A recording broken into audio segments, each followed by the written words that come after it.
सनातन को बचाना है तो जात पात की राजनीति से ऊपर उठना होगा।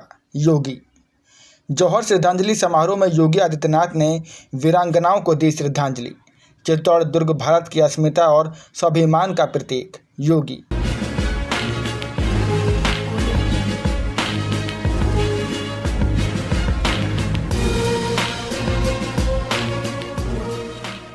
जौहर श्रद्धांजलि समारोह में मुख्य अतिथि उत्तर प्रदेश के मुख्यमंत्री योगी आदित्यनाथ ने वीरता, त्याग और स्वाभिमान के प्रतीक चित्तौड़गढ़ की पावन भूमि को नमन करते हुए जौहर की ज्वालाओं में सर्वस्व समर्पित करने वाली वीरांगनाओं को श्रद्धासुमन अर्पित किए।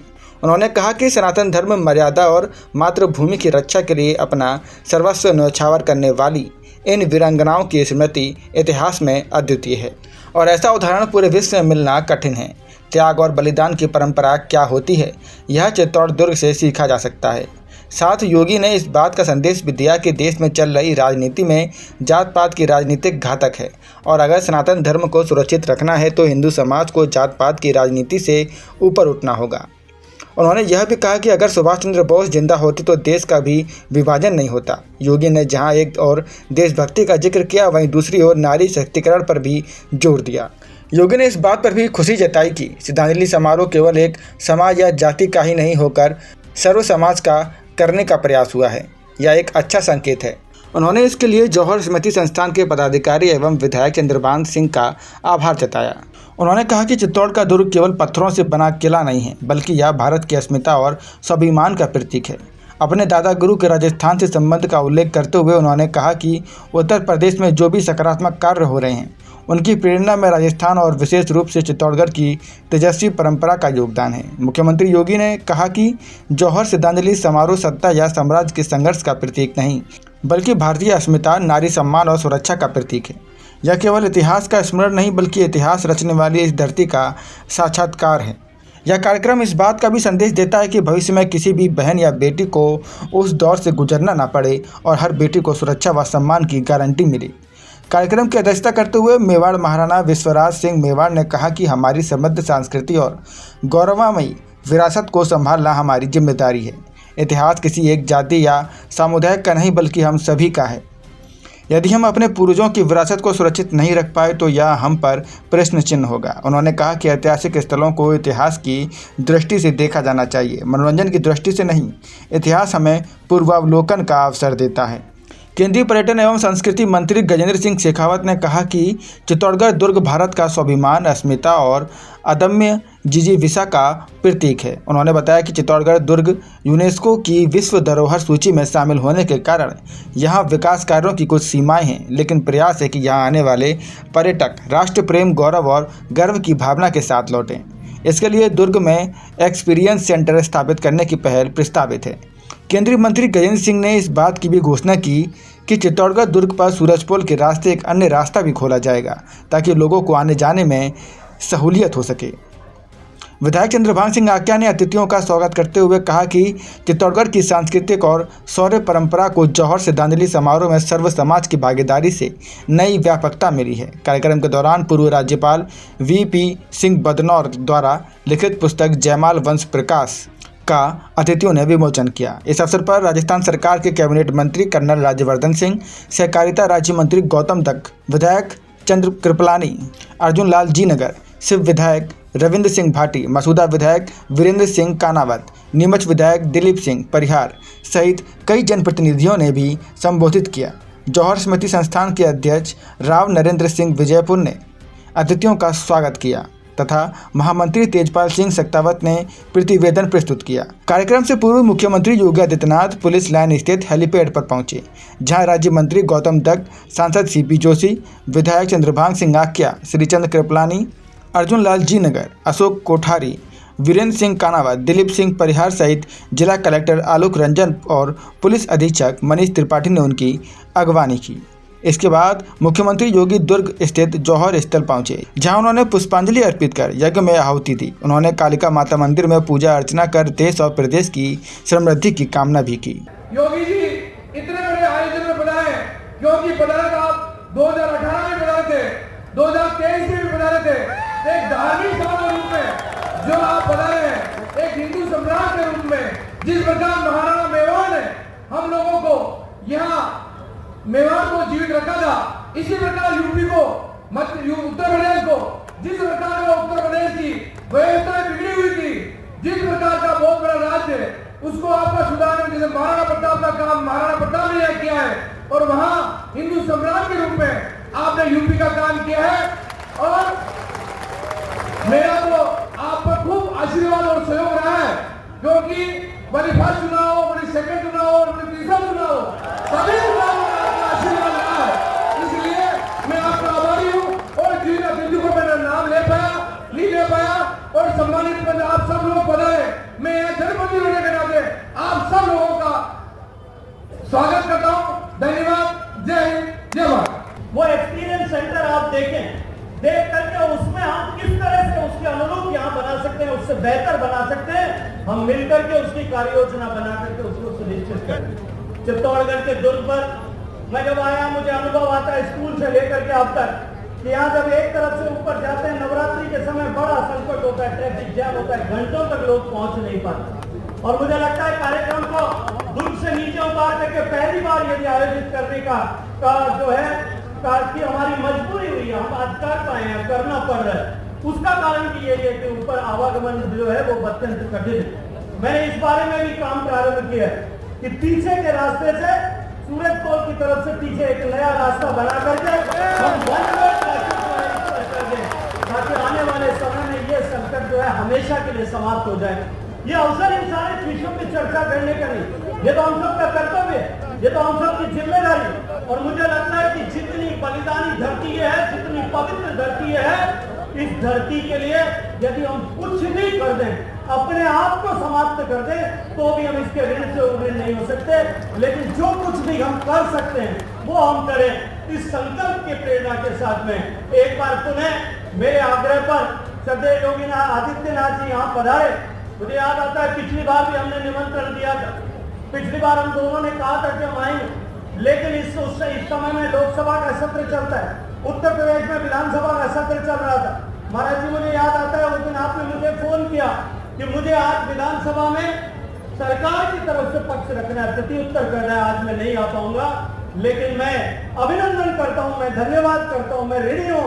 आपने मुझे कहा था कि अगली बार मुझे बुलाने के लिए आपको वीरेंद्र सिंह जी आने की आवश्यकता नहीं थी। इस बार जब जौहर स्मृति संस्थान के सब पदाधिकारियों ने, आदरणीय महामंत्री जी, आदरणीय अध्यक्ष जी, आदरणीय चंद्रभान सिंह जी ने जब मुझे आग्रह किया, इनको थोड़ा डर लग रहा है और थोड़े जीव में गचमच हो रही, तो मैंने कहा कैसा आई कि ना आई, खती आई खजान चालना और खती चालना। रोज मैंने फोन करता है साहब खती चालना निमंत्रण देवा, पर्सनली गार करने के वहां तो खजान आई जा, क्योंकि मुंह अर्ज करिए मुंह के साथ न जाना पड़े, हमारी बात रहेगी।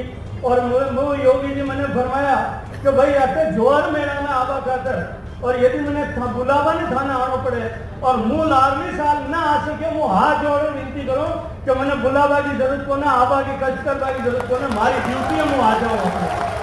और मैं आज अभिनंदन करता हूँ महाराज जी, आप यहाँ पधारे, इस पवित्र धरती के दर्शन किए, इसकी रज को अपने माथे पर आपने धारण किया और एक संकल्प के साथ में हम सब लोग यहाँ से जाएंगे।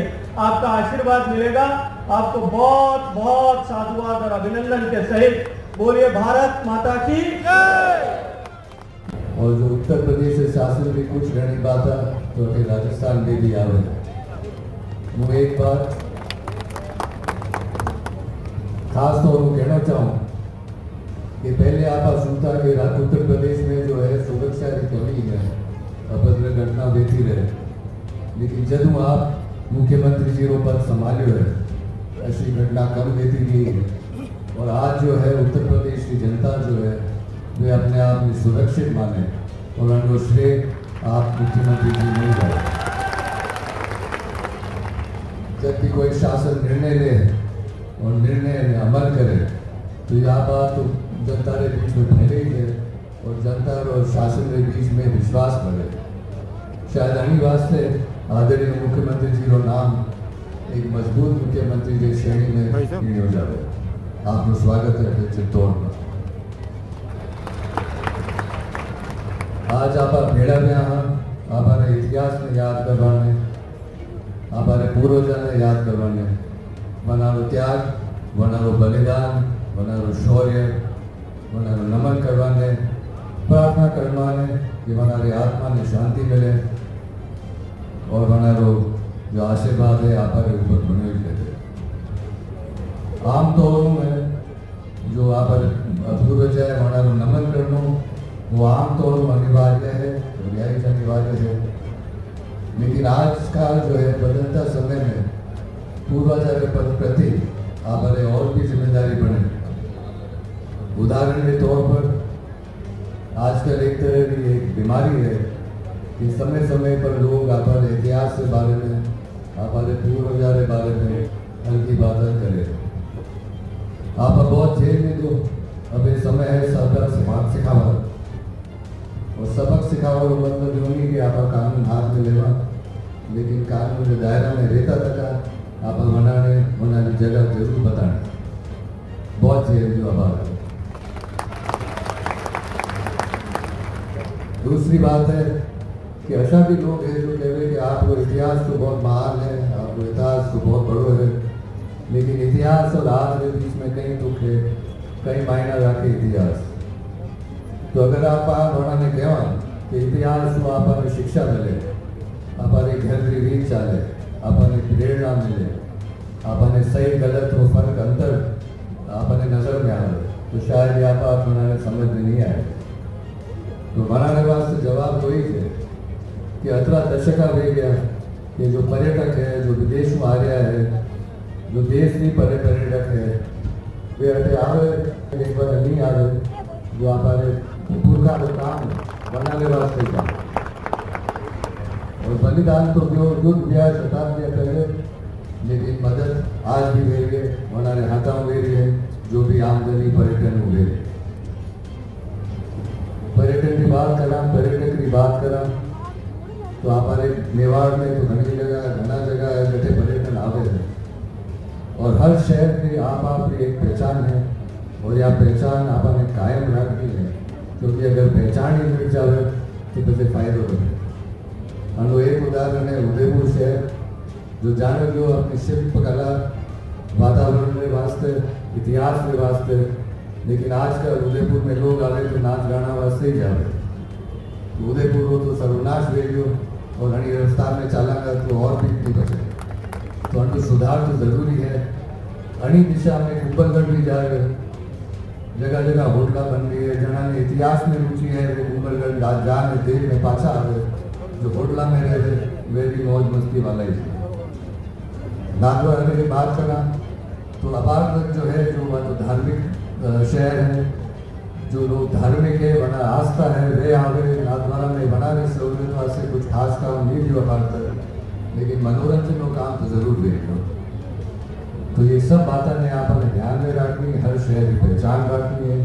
और मैंने खुशी है कि आज जो है पर्यटन मंत्री जी भी अटे विराजे है, और जैसे चित्तौड़ की बात है, बात चित्तौड़ की थोड़ी घनी बात ये है कि आप की जिम्मेदारी है कि आप चित्तौड़ में संभालना, क्योंकि अगर आप पूर्वजा को नाम ऊंचो नहीं रख सका, पूर्वज जिंदगी तक की विरासत नहीं संभाल सका, तो यह हमारी कमजोरी है, कलंक हमारे। इस वीर भूमि को नमन करने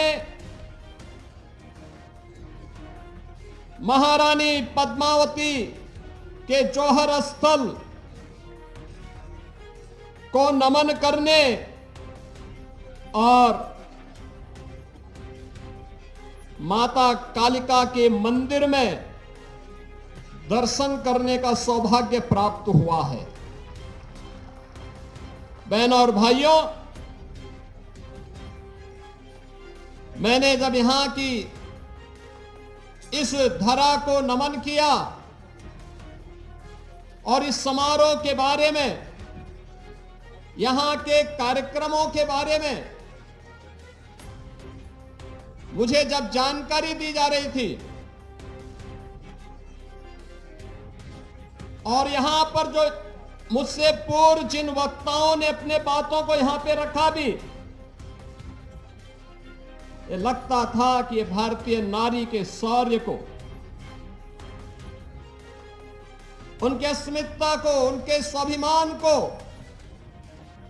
सम्मान देने का एक कार्यक्रम महारानी पद्मिनी ने हमें विरासत में सौंपी है। और उसको नमन करके हम नारी गौरव को एक नई ऊंचाई प्रदान करने के लिए अपने दायित्वों का निर्वहन करने के लिए यहां पर आए हैं। मेरा मानना है ये भारत की अमर गाथा है, जो नारी अस्मिता, नारी सम्मान और नारी स्वावलंबन का एक नई प्रेरणा हम सबको प्रदान कर रहा है।